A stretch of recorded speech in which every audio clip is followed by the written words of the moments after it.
Good morning, hello, welcome back to our channel. അപ്പോൾ ഇന്ന് വന്നിട്ടതേ ഞാൻ 5 മണിക്കൊക്കെ എണീറ്റിരിക്കുകയാണ്. 5 മണിക്ക് എണീറ്റ് കുളിച്ച് കുട്ടപ്പിയായിട്ട് ഇരിക്കുകയെന്ന് വിചാരിക്കും.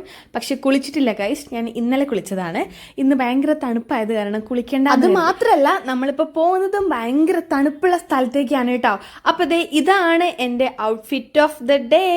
അപ്പോൾ ഈ ഒരു ഷർട്ട്, ഓവർ സൈസ്ഡ് ഷർട്ടും ഈ ഒരു ഡെനിമാണ് ഞാൻ ഇന്ന് പെയർ ചെയ്തിട്ടുണ്ടായിരുന്നത്. പിന്നെ അതേ പാക്കിംഗ് ഒക്കെ ഓൾമോസ്റ്റ് സെറ്റ് ആക്കിയിട്ടുണ്ട്. കുറച്ച് സ്കിൻ കെയർ കാര്യങ്ങളും അതും ഇതൊക്കെ ആയിട്ടും കുറച്ച് മേക്കപ്പ്, പിന്നെ അല്ലറ ചില്ലറ നമുക്ക് സാധനങ്ങളൊക്കെ എടുത്തിട്ടുണ്ട്. കാരണം നമ്മൾ വൺ ഡേ അവിടെ സ്റ്റേ ചെയ്യും. അപ്പോൾ നമ്മൾ എങ്ങോട്ട് പോകുന്നതെന്ന് ഞാൻ പറഞ്ഞില്ല. നമ്മൾ വയനാട്, ഗൂഡല്ലൂർ, ആ ഒരു ഭാഗമൊക്കെ ഇങ്ങനെ കവർ ചെയ്ത് വരാമെന്നാണ് നമ്മൾ വിചാരിക്കുന്നത് കേട്ടോ. അങ്ങനെ ഈ ഒരു സൈഡ് ബാഗ് കൂടെ ഞാൻ എടുക്കുന്നുണ്ട്. ബാക്കിയെല്ലാം ഞാൻ സെറ്റാക്കിയിട്ടുണ്ട്. അങ്ങനെ നമ്മൾ ആദ്യം തന്നെ പ്രാർത്ഥിക്കുകയാണ്. പ്രാർത്ഥിച്ചിട്ടേ നമ്മൾ ഇറങ്ങാറുള്ളൂ എങ്ങോട്ടും. അങ്ങനെ ഞാനും ഇപ്പൊക്കെ തൊഴുതു ശേഷം ബാഗൊക്കെ എടുത്ത് പോവാണ് കേട്ടോ. അപ്പോൾ ഈ ഒരു ഔട്ട്ഫിറ്റ് നിങ്ങൾക്ക് ഇഷ്ടമായി എന്ന് ഞാൻ വിചാരിക്കുന്നു. എനിക്ക് ഭയങ്കര ഇഷ്ടമായി, ഭയങ്കര കംഫർട്ടായിരുന്നു. അങ്ങനെ നമ്മൾ പോവാണ്. ഇത്രയും ഒരുങ്ങി കെട്ടി മേക്കപ്പ് ഇട്ട് ഞാൻ ഇറങ്ങിയപ്പോൾ തൊട്ട് മഴയാണ്. അപ്പോൾ തൊട്ട് ഞാൻ ആ കോട്ടിനുള്ളിൽ കയറിയതാണ് ഗൈസ്. പിന്നെ നേരത്തെ നമ്മുടെ വണ്ടിയിൽ പെട്രോളൊക്കെ നിറയ്ക്കാനായിട്ട് പമ്പി കയറി. സോ ഈ ഒരു ട്രിപ്പ് ഭാരതം ഞാൻ 2 പാർട്ടായിട്ടായിരിക്കും അപ്ലോഡ് ചെയ്യുക. കാരണം എന്താണെന്ന് വെച്ച് കഴിഞ്ഞാൽ കുറച്ച് ലെങ്തി ആയി പോകും, നിങ്ങളെ ബോർ അടിപ്പിക്കേണ്ടെന്ന് കരുതി. സോ ഫസ്റ്റ് പാർട്ടാണിത്. മറ്റത് ഞാൻ 2 ദിവസത്തിനുള്ളിൽ തന്നെ അപ്ലോഡ് ചെയ്യാം കേട്ടോ. അപ്പോൾ നമ്മൾ പോയിട്ടുണ്ടായിരുന്നത് സാറ്റർഡേ ആണ്. ഇത് മൺഡേ ആണ് നമ്മൾ അപ്ലോഡ് ചെയ്യുന്നത്. സാറ്റർഡേ മോർണിംഗ് ഇറങ്ങിയിട്ട് സൺഡേ ഈവനിങ് ഒരു നൈറ്റോട് കൂടി നമ്മൾ വീട്ടിലെത്തി കേട്ടോ. അത് മാത്രമല്ല ഗൈസ്, ഈ ഒരു ട്രിപ്പ് വന്നിട്ട് എൻ്റെ ലൈഫിൽ ഞാൻ മറക്കില്ല. അത്രയും അഡ്വഞ്ചറസ് ആയിട്ട്, അത്രയും പേടിച്ച് വിറച്ച് പോയിട്ടുള്ള കുറച്ച് മൊമെൻറ്റ്സ് ഉള്ളൊരു ട്രിപ്പായിരുന്നു. അപ്പോൾ അതിൻ്റെ വിവരങ്ങളും വിശദാംശങ്ങളൊക്കെ ഞാൻ വഴിയേ പറയാം കേട്ടോ. ഇതുപോലെയൊക്കെ ട്രാവൽ പോകുമ്പോൾ ആനേനെ കാണണം, കുതിരയെ കാണണം എന്നൊക്കെ ഭയങ്കര ആഗ്രഹമുണ്ട്. ഇതോടുകൂടി ആഗ്രഹം അങ്ങോട്ട് തീർന്നു കിട്ടി. സോ നമുക്ക് കാണാം. അപ്പോൾ എൻ്റെ ഫാമിലിയൊക്കെ നമ്മളിതേ മീറ്റ് ചെയ്യുന്നത് നിലമ്പൂർ വെച്ചിട്ടാണ് കേട്ടോ. അവർ നേരെ നിലമ്പൂരിലേക്ക് വരാമെന്ന് പറഞ്ഞു. ഞങ്ങളും നേരെ അങ്ങോട്ടെത്തി. പിന്നെ നമ്മൾ ഒരുമിച്ചാണ് പോയിട്ടുണ്ടായിരുന്നത്. 2 ബൈക്കും ഒരു കാറും ആയിരുന്നു കേട്ടോ. അങ്ങനെ ആദ്യം തന്നെ ബ്രേക്ക്ഫാസ്റ്റ് ആയിട്ട് ലൈറ്റായിട്ട് ഒന്ന് കഴിക്കാമെന്ന് കരുതി. സോ നല്ല ചൂട് ഉഴുന്ന് വട കഴിച്ചു കേട്ടോ. അടിപൊളി, നല്ല ക്രിസ്പി ആയിരുന്നു. അവിടുന്ന് വിട്ട് നമ്മുടെ അമേലിയക്കുട്ടി ഉണ്ടായിരുന്നു നമ്മുടെ ട്രാവലിംഗ് പാർട്ണറായിട്ട്. So full yoyo വൈബായിരുന്നു.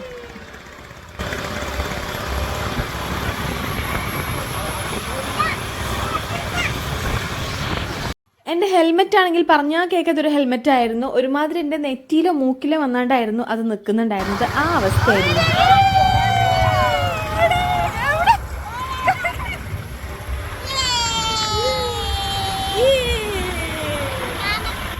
സോ നമ്മൾ ചുരം കയറാനൊക്കെ ആയിട്ട് സ്റ്റാർട്ട് ചെയ്തിട്ടുണ്ട്. നമ്മൾ നാടുകാണി ചുരം വഴിയാണ് പോകുന്നത്. അങ്ങനെ നമ്മൾ ചുരം സ്റ്റാർട്ട് ചെയ്ത് കുറച്ച് കഴിഞ്ഞപ്പോഴേക്ക് അവിടെ തന്നെ നല്ല അടിപൊളി വ്യൂ ഉള്ളൊരു സ്ഥലം ഉണ്ടായിരുന്നു. അവിടെ വെച്ച് വണ്ടി നിർത്തി നമ്മൾ ബ്രേക്ക്ഫാസ്റ്റ് കഴിക്കാനായിട്ട് കേട്ടോ. അപ്പോൾ നല്ല ചൂട് പൊറോട്ട വാങ്ങിയിട്ടുണ്ടായിരുന്നു. എന്ത് നല്ല ക്ലൈമറ്റാണ് നോക്കി. എന്താ പറയുക, ഭയങ്കര കോടയായിരുന്നു കേട്ടോ. പക്ഷെ തണുപ്പ് അത്രത്തോളം ഒന്നും ഫീൽ ചെയ്തില്ല. ബൈക്കിൽ പോകുമ്പോൾ നല്ല തണുപ്പായിരുന്നു. അങ്ങനെ ഞങ്ങളെല്ലാവരും നിർത്തി. കാറിൽ ഫുൾ സെറ്റാണ് കേട്ടോ. നമുക്ക് കിടക്കാനുള്ള പായ തൊട്ട് നമുക്ക് കുക്ക് ചെയ്ത് കഴിക്കാനുള്ള ഗ്യാസ് വരെ നമ്മൾ കരുതിയിട്ടുണ്ടായിരുന്നു. കാരണം ഞാൻ പറഞ്ഞല്ലോ, നമ്മൾ സ്റ്റേ ചെയ്യാണ്. അപ്പോൾ ഒരു വീടുണ്ട്, ആ വീട്ടിൽ നമുക്ക് താമസിക്കാം. സോ നമ്മൾ ബാക്കി കാര്യങ്ങളൊക്കെ നമ്മൾ കൊണ്ടാ പോകുന്നത്. ഈ ഒരു പ്ലേറ്റ് കണ്ടോ, ഇതാണ് നമ്മുടെ കവുങ്ങില്ലേ, കവുങ്ങിൻ്റെ പാള വെച്ചിട്ടുള്ള പ്ലേറ്റാണ് കേട്ടോ അത്. അങ്ങനെ അതൊക്കെ എടുത്തിട്ടുണ്ടായിരുന്നു. സോ നല്ല ചൂട് പൊറോട്ടയും ചിക്കൻ കറിയാണ്. ചിക്കൻ കറിയൊക്കെ അമ്മ വീട്ടിൽ നിന്ന് ഉണ്ടാക്കിയിട്ട് കൊണ്ടുവന്നു. പൊറോട്ട നമ്മൾ നേരത്തെ നിലമ്പൂരിൽ നിന്ന് വാങ്ങിച്ചു കേട്ടോ.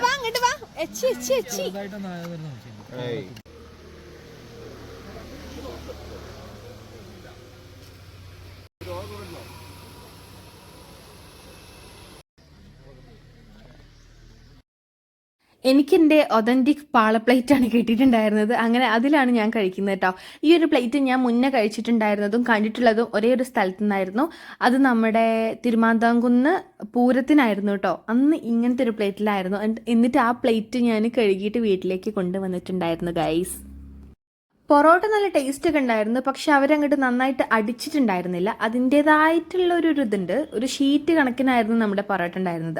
എന്തൊക്കെയായാലും ഫുഡ് അടിയൊക്കെ കഴിഞ്ഞ് നമ്മൾ വീണ്ടും യാത്ര തിരിച്ചു. ഭാഗ്യത്തിന് മഴ ഒന്ന് കുറഞ്ഞപ്പോൾ വേഗം തന്നെ നമ്മൾ കോട്ടൊക്കെ ഊരിയിട്ടിട്ടുണ്ട് കേട്ടോ. അങ്ങനെ ഞങ്ങളിത് സെറ്റായിട്ട് പോവുകയാണ്. ഭയങ്കര ത്രില്ലാണ് കേട്ടോ. കാരണം പെട്ടെന്നുണ്ടായൊരു പ്ലാനായിരുന്നു ട്രിപ്പ് പോകാന്നുള്ളത്. സോ എല്ലാവരും ഭാഗ്യത്തിനൊക്കെ എല്ലാവർക്കും പോകാനായിട്ടുള്ള ഒരു ടൈം ഓക്കെ ആയിട്ടുണ്ടായിരുന്നു. സോ നമ്മൾ അങ്ങോട്ട് വിട്ടു. പിന്നെ വന്നിട്ട് ഇതിൽ കുറച്ച് ട്വിസ്റ്റും കാര്യങ്ങളൊക്കെ ഉണ്ട്. ട്വിസ്റ്റ് എന്ന് അതിന് പറയാൻ പറ്റുമെന്ന് അറിഞ്ഞൂടാ. അത് വഴിയെ ഞാൻ പറഞ്ഞു തരാം കേട്ടോ. നമ്മൾ സാധനങ്ങളൊക്കെ കൊണ്ടാണല്ലോ പോകുന്നത്, കിടക്കാനും കുക്ക് ചെയ്യാനുള്ള ഗ്യാസ് സിലിണ്ടർ മുതൽ നെയ്ച്ചോറിൻ്റെ റൈസ്, പിന്നെ അല്ലറച്ചില്ലറ പലചരക്ക്, ഇതെല്ലാം കൊണ്ടാണ് നമ്മൾ പോണേ. അപ്പോഴേക്ക് ഇതേ വീണ്ടും മഴ പെയ്തു. കോട്ടിടാൻ വേണ്ടി നിർത്തി. അവിടുന്ന് എൻ്റെ അപ്പൂനെ അട്ട കടിച്ചു ഗൈസ്. സോ നിങ്ങൾ ഈ മഴയത്ത് എവിടെയെങ്കിലും പോകുമ്പോൾ പ്ലീസ് കെയർഫുൾ. അട്ടകൾ നിറയെ ഉണ്ടായിരിക്കും. ഞങ്ങൾ വഴിവെക്കിൽ വെച്ചിട്ട് ആളെ കണ്ടു. അയാളെ കാലിൽ 5 അട്ടയാണ് ഗൈസ് ഇരുന്നിട്ടുണ്ടായിരുന്നത്. എൻ്റെ അമ്മയിലെ കുട്ടി കണ്ടില്ലേ കയറി ഇരിക്കുന്നത്, പാവം എന്തോ ആലോചിച്ചിരിക്കുകയാണ്. നമ്മുടെ കാറ് ചെറുതായിട്ടൊന്ന് പണി തന്നു കേട്ടോ. അപ്പം അതിൻ്റെ ഒരു വർക്കിലാണ് നിൽക്കുന്നത്. കണ്ടോ, അപ്പൂൻ്റെ ഈ കാലിനാണ് കടിച്ചിട്ടുണ്ടായിരുന്നത്. സംഭവം ചെറിയൊരു സാധനം നമുക്ക് കാണാനേ പറ്റില്ല. അപ്പോൾ അപ്പം തന്നെ കണ്ട സ്ഥിതിക്ക് വേഗം തട്ടിയിട്ടോ.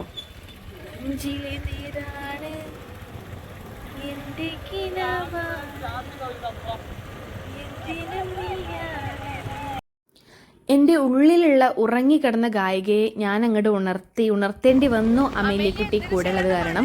സോ ഈ വ്ളോഗ് കാണുന്ന നിങ്ങളത് ക്ഷമിക്കുക. എൻ്റെ അമേലിക്കുട്ടിക്ക് ഇതൊക്കെ ധാരാളമാണ്. അവളുടെ ഫേവറേറ്റ് സോങ്ങാണ് എന്തൊരു ശേലാണ്, നമ്മുടെ തുടരു ഫിലിമിലെ. സോ നമുക്കത് നോൺ സ്റ്റോപ്പായിട്ട് ഇങ്ങനെ പ്ലേ ചെയ്യേണ്ടി വരും ഇടയ്ക്കിടയ്ക്ക്.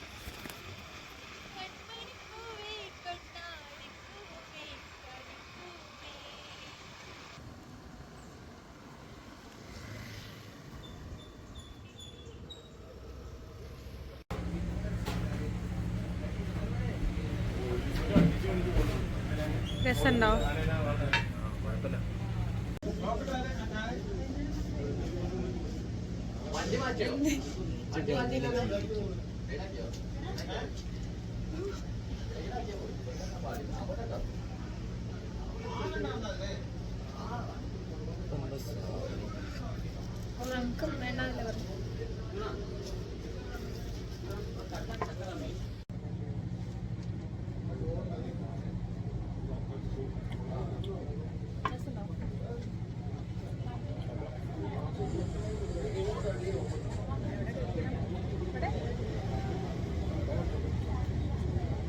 അങ്ങനെ വീണ്ടും നമ്മൾ അടുത്തൊരു ചായൻ്റെ ടൈം ആയിട്ടുണ്ടായിരുന്നു. കാരണം കാറൊന്ന് വർക്ക്ഷോപ്പിൽ കയറ്റിയിട്ടുണ്ട് ഒന്ന് ചെക്ക് ചെയ്യാൻ വേണ്ടിയിട്ട്.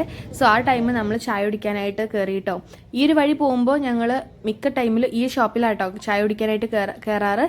സോ അവിടെ ഒരു അടിപൊളി സ്നാക്ക് കണ്ടിട്ട് ഞാൻ പറഞ്ഞു, നമ്മുടെ ബ്രെഡ് പോക്കറ്റ് പോലൊക്കെ ഒരു സ്നാക്ക്, കിഡിലൻ ഫില്ലിങ്സ്. നമ്മൾ ഈ ഒരു റൈറ്റിൽ ഇത്രയും ചിക്കൻ ഫില്ലിങ്സ് എനിക്ക് മനസ്സിലാവുന്നില്ല.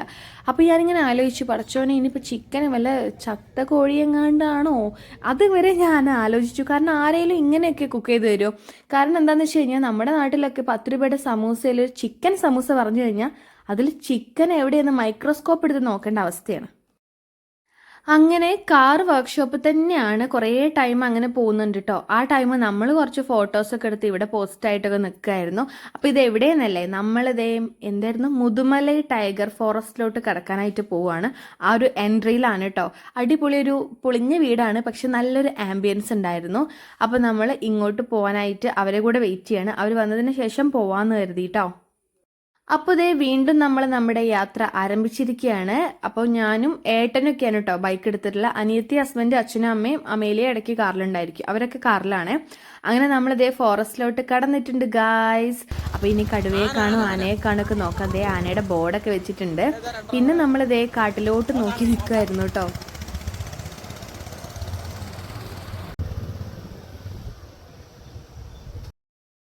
പിന്നൊരു കാര്യം, എനിക്കുണ്ടല്ലോ ഇങ്ങനെ യാത്രാ വിവരണം ചെയ്തൊന്നും ശീലമില്ല. സോ അതൊന്ന് ക്ഷമിക്കുക. ഈ സഫാരി ചാനൽ പറയുന്ന പോലെ ആ ഒരു കഴിവൊന്നും എനിക്കില്ല ഗൈസ്. സോ നിങ്ങളിതൊന്ന് ക്ഷമിച്ചിട്ട് വ്ളോഗ് കാണാം. അതേ നമ്മൾ ഫസ്റ്റത്തെ മാൻകൂട്ടത്തെ മയിലിനൊക്കെ കണ്ടു കേട്ടോ. ഇഷ്ടം പോലെ മയിലിനെ കണ്ടു, മാനിനെ കണ്ടു, പിന്നെന്താ ആനയെ കണ്ടു. ഇതേ ഒരു കൊമ്പനാന ഗൈസ്. ഇതാണ് നമ്മൾ ഫസ്റ്റ് കണ്ടിട്ടുള്ള ആന. അതായത് ഈ ട്രിപ്പിൽ ഫസ്റ്റ് കണ്ടിട്ടുള്ള ആന ഇതായിരുന്നു. പിന്നെ അങ്ങോട്ട് ആനയായിരുന്നു ഗൈസ്. നല്ല ലക്ഷണമൊത്ത ലക്ഷ്മിക്കുട്ടിയായിരുന്നു ഗൈസ്. സോറി, ഇത് ലക്ഷ്മിക്കുട്ടിയാണോ എനിക്ക് അറിഞ്ഞൂടാ, കൊമ്പുള്ള ഒരു കുട്ടിയാണോ കുട്ടനാണോ ഒന്നും. സോ ദേ ആന വെള്ളം കുടിക്കാനായിട്ട് ഇറങ്ങാൻ നിൽക്കുക തോന്നുന്നു. നിങ്ങളപ്പോൾ ഈ ഒരു ടൈമൊക്കെ ഒന്ന് പോയി നോക്കുക. ട്രിപ്പ് പോകുന്നവരാണെങ്കിൽ ഈ ഒരു ഏരിയ ഒക്കെ പോയി നോക്കൂ, നല്ല രസമുണ്ടായിരിക്കും. എത്ര മാന നോക്കി, ഇത്രയും മാന ഇത്ര അടുത്ത് ഞാൻ കഴിഞ്ഞ ട്രിപ്പിലൊന്നും കാണാൻ പറ്റില്ല, കുറച്ച് ദൂരെ കണ്ടിട്ടുണ്ടായിരുന്നേ. ഇതാരാ? നമ്മുടെ ടക്കുടു കുട്ടനാണിത്, നമ്മുടെ സിംഹവാലം കുരങ്ങാണ് ഗൈസ്. ഇതിനെ 2 എണ്ണത്തിനെ തന്നെ കണ്ടു കേട്ടോ. ഇതിനെ കുറച്ചുകൂടെ അടുത്താ കണ്ടേ, നല്ല രസമുണ്ടായിരുന്നു കാണാനായിട്ട്. എനിക്ക് വീട്ടിലേക്ക് കൊണ്ടുപോകാനൊക്കെ തോന്നി. പിന്നെ ബൈക്കിൽ സ്ഥലം ഉണ്ടാവില്ല എന്ന് കരുതി ഞാൻ എടുത്തില്ല. അങ്ങനെ അതെ ഈ ഒരു ഫ്ലവർ ഇഷ്ടം പോലെ ഉണ്ടായിരുന്നു കേട്ടോ അവിടെ വഴിയരിക്കത്ത്.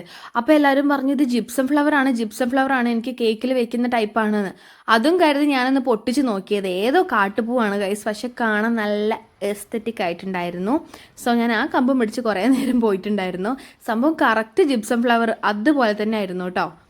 പിന്നെ അതേ ഞങ്ങളുടെ മുന്നേ പോയിട്ടുള്ള കാറ് എവിടെയോ പോയിട്ടുണ്ട്. ഞങ്ങൾ ഫുൾ സെപ്പറേറ്റ് ട്രിപ്പ് പോയ അവസ്ഥയായിരുന്നു. കാർ ഒരൊറ്റ പോക്കാണ് ഗൈസ്. ഞങ്ങൾ പതിയെ ഇങ്ങനെ പോവായിരുന്നു. ഇതേ വീണ്ടും ഒരു മയിൽ, നല്ല പീലിയൊക്കെ ഉള്ള ഇഷ്ടം പോലെ മയിലിനെ കണ്ടു. പിന്നെ പീലി ഇല്ലാത്തതും കണ്ടു കേട്ടോ. അങ്ങനെ കുറച്ചുകൂടെ പോയപ്പോഴേ നമ്മുടെ ട്രാവൽ പാർട്ട്നേഴ്സിനെ കണ്ടുമുട്ടി ഗൈസ്. അമ്മയ്ക്ക് നല്ല വൊമിറ്റിംഗ് ആയിരുന്നു കാറിലിരുന്നിട്ട്. എനിക്കും അതുപോലെ കേട്ടോ, കാറിൽ തീരെ എനിക്ക് യാത്ര ചെയ്യാൻ കഴിയില്ല. ഇപ്രാവശ്യം ഞാൻ ഛർദ്ദിച്ചതേ ഇല്ല ബൈക്കിലായത് കാരണം. അങ്ങനെ നമ്മളിതേ ബന്ദിപ്പൂർ ഫോറസ്റ്റിലോട്ട് കടന്നിട്ടുണ്ട്. അപ്പോഴേക്ക് ഇതേ അമേലിക്കുട്ടി എന്ന സൈഡായിട്ടുണ്ട് കേട്ടോ. വേഗം എണീക്കും ആള്, എന്നാലും നല്ല ഉറക്കത്തിലായിരുന്നു. നേരത്തെ എണീറ്റല്ലേ. എൻ്റെ ഈ മുടിയെ കൊണ്ടും ഹെൽമെറ്റിനെ കൊണ്ടും എനിക്ക് മതിയായി. ബന്ദിപ്പൂര് കയറുമ്പോൾ പറഞ്ഞിട്ടുണ്ടായിരുന്നു ആനേനെയും കടുവേനെയും പുലിനൊക്കെ കാണാമെന്ന്. അങ്ങനെ നമ്മളതേ ഒരു കൂട്ടം ആനേനെ കണ്ടിട്ടുണ്ട്. 3-4 ആന ഉണ്ടായിരുന്നു. അതിലൊരു ക്യൂട്ടല്ലൊരു കുട്ടിയാന ഉണ്ടായിരുന്നു ഗൈസ്. അതിനെ എനിക്ക് വീട്ടിലോട്ട് കൊണ്ടുവരണം എന്നുണ്ടായിരുന്നു. ബൈക്കിൽ സ്ഥലമില്ലാത്ത കാരണം ഞാൻ വിളിച്ചില്ല. എത്രയെന്ന് കരുതി അവരെ കൊണ്ട് നടത്തിച്ച് നമുക്ക് കൊണ്ടുവരാൻ പറ്റുമോ? ഇതേ വീണ്ടും ഒരു കൊമ്പനാനേനെ കണ്ടുട്ടോ. ഒരു വീടിന് അടുത്താണ് ഗൈസ് ഇതുള്ളത്. ഫോറസ്റ്റുകാരൊക്കെ വന്നിരിക്കുന്നുണ്ട് ആനേനെ ഓടിക്കാനായിട്ട്. എന്തൊരു വലിയ കൊമ്പൊക്കെ ഉള്ള ആനയാണെന്നറിയോ. വീട്ടുകാരുടെ ഒക്കെ ഒരു അവസ്ഥ ആലോചിച്ച് നോക്കിയ. ലൊക്കേഷൻ ഞാൻ കറക്റ്റ് ഓർക്കുന്നില്ല കേട്ടോ, കാരണം പല സ്ഥലത്തും നമ്മൾ ആനേനെ കണ്ടിട്ടുണ്ടായിരുന്നു. അങ്ങനെ പോയി നമ്മളിപ്പോൾ വയനാട് ഭാഗമൊക്കെ കഴിഞ്ഞിട്ടുണ്ട്. നമ്മളിപ്പോൾ ഗൂഡല്ലൂരോ ആ ഒരു ബോർഡർ എവിടേക്കാണ്, കർണാടക ബോർഡറോ അങ്ങനെ എവിടെയാണ് കേട്ടോ. ഞാൻ പറഞ്ഞത് ഗുണ്ടൽപേട്ട് ഏരിയയാണ് ഗൈസ്. അങ്ങനെ അതേ സൂര്യകാന്തി തോട്ടം ഇഷ്ടം പോലെ കണ്ടു. അതുപോലെ മല്ലിക തോട്ടം ഉണ്ടായിരുന്നു. നല്ല മഴയും ഉണ്ടായിരുന്നു കേട്ടോ. ഈ മഴ ഞങ്ങളെ ഭയങ്കരമായിട്ട് ബുദ്ധിമുട്ടിച്ചിട്ടുണ്ടായിരുന്നു. കോട്ട് ഊരാനും ഇടാനും മാത്രമേ ഞങ്ങൾക്ക് നേരം ഉണ്ടായിരുന്നുള്ളൂ. ആദ്യമായിട്ടാണ് ഞാൻ സൂര്യകാന്തി തോട്ടം ഇങ്ങനെ കാണുന്നത്. നമ്മുടെ നാട്ടിലുണ്ടായിട്ട് പോലും ഞാൻ പോയിട്ടില്ലായിരുന്നു. എനിക്ക് അങ്ങനെ കാണാനായിട്ട് കൊതിയൊന്നും ഇല്ലായിരുന്നു എന്ന് വേണം പറയാൻ. നല്ല അടിപൊളി ഏരിയ ആയിരുന്നു, ക്ലൈമറ്റ് ആയിരുന്നു, മഴയും ഈ ഒരു വ്യൂ നല്ല ഭംഗിയുണ്ടായിരുന്നു. സോ ഒന്ന് ക്യാപ്ചർ ചെയ്യണം തോന്നി. അങ്ങനെ ഞങ്ങൾ കുറച്ച് നേരം വീണ്ടും ഇവിടെ നിർത്തിയിട്ടോ. ഇനി നമ്മൾ നേരെ അടുത്ത ലൊക്കേഷനല്ല, ഫസ്റ്റ് ലൊക്കേഷനിലോട്ടാണ് നമ്മൾ പോണേ. അവിടെ എത്തുന്ന മുന്നേ ആയിട്ട് നമ്മൾ ഫുഡ് കഴിച്ചിട്ടുണ്ട്. അതുപോലെ സൂര്യകാന്തി തോട്ടത്തിൽ കയറി കേട്ടോ. ഒരു അടിപൊളി സൂര്യകാന്തി തോട്ടത്തിൽ കയറി. അവിടേക്ക് എൻട്രി ഫീസും കാര്യങ്ങളൊക്കെ കൊടുക്കണം കേട്ടോ. ഒരാൾക്ക് 20-30 രൂപയോ അങ്ങനെ എങ്ങാണ്ടാണ്. അങ്ങനെ ഞങ്ങൾ എല്ലാവരും എന്തായാലും കയറി കുറച്ച് ഫോട്ടോസൊക്കെ എടുക്കാനായിട്ട്. ചെറിയൊരു ഇളമ്പയിലൊക്കെ ഉണ്ടായിരുന്നു. സൂര്യകാന്തിക്കൊക്കെ ഇത്രയും വലുപ്പമുണ്ടെന്ന് നേരിട്ട് കാണുമ്പോഴാട്ടോ. ഇങ്ങനെ കാണുമ്പോൾ കുഞ്ഞു പോവാന്ന് കരുതും, പക്ഷെ നല്ല സൈസും നല്ല കനം ഉണ്ട് കേട്ടോ. അങ്ങനെ അവിടെ പോയി കുറേ ഫോട്ടോസും കാര്യമൊക്കെ എടുത്തു. ശേഷം നമ്മൾ അടിപൊളി ഒരു സ്പോട്ടിൽ ഫുഡ് കഴിക്കാനായിട്ട് നിർത്തിയിട്ടുണ്ടായിരുന്നു. ഫുഡും നമ്മൾ വീട്ടിൽ നിന്ന് കൊണ്ടുവന്നതാണ്. മീൻ പൊരിച്ചതുണ്ടായിരുന്നു, നല്ല ചൂട് ചോറുണ്ടായിരുന്നു, ചൂടൊക്കെ ആറിയിട്ടുണ്ടായിരുന്നു, മോരുകറി ഉണ്ടായിരുന്നു, അച്ചാറുണ്ടായിരുന്നു, ഉണക്കൽ മീൻ ഉണ്ടായിരുന്നു, ചിക്കൻ പൊരിച്ചത് കൂടെ ഉണ്ട്. പക്ഷെ അത് രാത്രിയേ തരുള്ളൂ എന്ന് അമ്മ പറഞ്ഞു. അങ്ങനെ ഇതേ ഞാൻ അപ്പൂന് ഫുഡ് വാരി കൊടുക്കാൻ കേട്ടോ. അവന് കയ്യിലാക്കാൻ ഭയങ്കര മടി. അങ്ങനെ ഞങ്ങളൊക്കെ ഫുഡൊക്കെ കഴിച്ചുകൊണ്ടിരിക്കുകയാണ്. എവിടെയാണ് നമ്മൾ നിർത്തിയത് നോക്കിയത്? സൂര്യകാന്തി തോട്ടത്തിന് മുന്നിലായിട്ടാണ് കേട്ടോ. നല്ല രസമായിരുന്നു ആ ക്ലൈമറ്റും കാറ്റും സൂര്യകാന്തിയൊക്കെ കണ്ട് ഇങ്ങനെ ഫുഡ് കഴിച്ചുകൊണ്ടിരിക്കാനായിട്ട്. അങ്ങനെ ഇവിടുന്ന് നേരെ അടുത്ത ലൊക്കേഷനിലേക്ക് പോവാണ്, ഫസ്റ്റ് ലൊക്കേഷനിലേക്ക് പോവാണ്. അപ്പോൾ ഇവിടെ നിന്നുള്ള ബാക്കി വ്ളോഗൊക്കെ അടുത്തതായിട്ട് ഞാൻ അപ്ലോഡ് ചെയ്യാം, നെക്സ്റ്റ് പാർട്ടായിട്ട്. സോ നിങ്ങളൊന്ന് വെയിറ്റ് ചെയ്യുക. അപ്പോൾ നമ്മുടെ വീഡിയോസ് ഇഷ്ടപ്പെട്ടാൽ ലൈക്ക് ചെയ്യുക, ഷെയർ ചെയ്യുക, സബ്സ്ക്രൈബ് ചെയ്യുക. ബൈ.